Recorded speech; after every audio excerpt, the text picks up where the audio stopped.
1979. That's down and away, and again Verlander falls behind a hitter 3-1. He just did that with Votto and came back to get him, and now he is 3-1 on Beltran.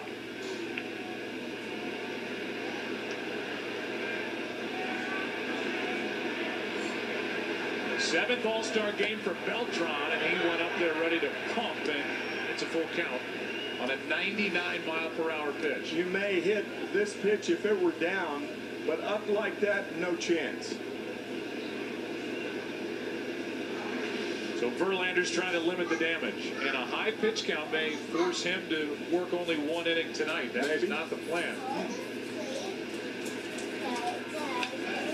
So he's over 20 pitches here in the first inning, and even though he hit 100 miles per hour, you know, that's the hard thing for these managers. If you're Ron Washington or Tony La Russa, how long do you go with somebody else's valuable pitcher? In this case, it's Verlander. I'm sure Jim Leland is paying attention wherever he may be on this Tuesday night. Tigers are 5 in a row. They're hot going into the break. Here's a 3-2. The walk, and here's Chipper Jones to his teammates before the game. Look, you guys belong here, all right? Doesn't matter whether you're 19 or you're 40, like me, all right? We are all equals here. 1-2, 1-3, that's a winning streak. We got an opportunity to do that tonight. And I am not going out losing my last one, all right? So you with me? That's what I'm talking about. So he doesn't want to go out a loser. It wasn't exactly win-1 for the Gipper, but they gave him an all right and then a nice round of applause. And there's nothing but respect in that clubhouse for one of the game's best. Now, there are two guys that don't want to go out as losers, Tony La Russa and Chipper Jones. There's Chipper Jones, who we'll talk more about when he gets into the ballgame. His 19th season at his 8th All-Star game. Here's a 1-0. 2-0. And that's going to bring Mike Maddox out to talk to Verlander. So you've got Maddox, the pitching coach for the Rangers, out to try and help Verlander settle in. It's still just a 1-0 game, but he's behind Posey 2-0. The great George Brett throughout tonight's ceremonial first pitch. We were watching him go out, and Joe, you remarked about how well George Brett carries himself. I mean, throwing from the mound, he threw a bullet to home plate.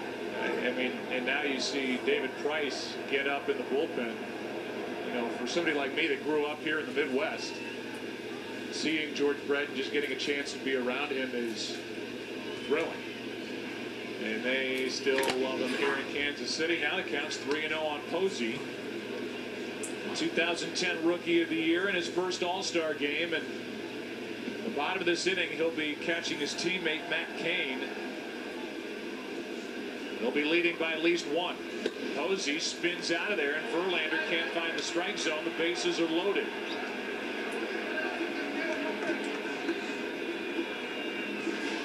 This is something that happens in an All-Star game that makes it so unique. And somebody like Bryce Harper on the left. Talking to George Brett on the right.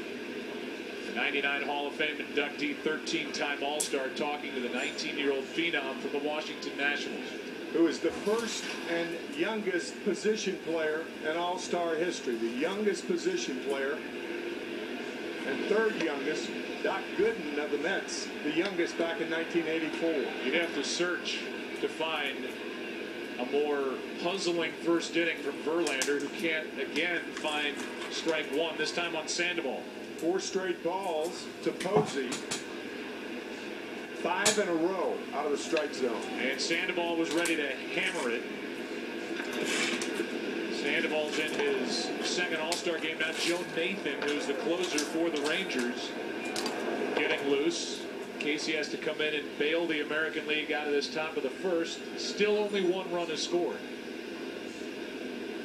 Sandoval hitting .307. 8 homers, 30 RBIs. Verlander. That's a fly ball into right. Back into the corner. Bautista can't get there, and it's fair. Gets away from Bautista. 3 runs are going to score. And Sandoval ends up at third base. He's just made it 4-0 National League.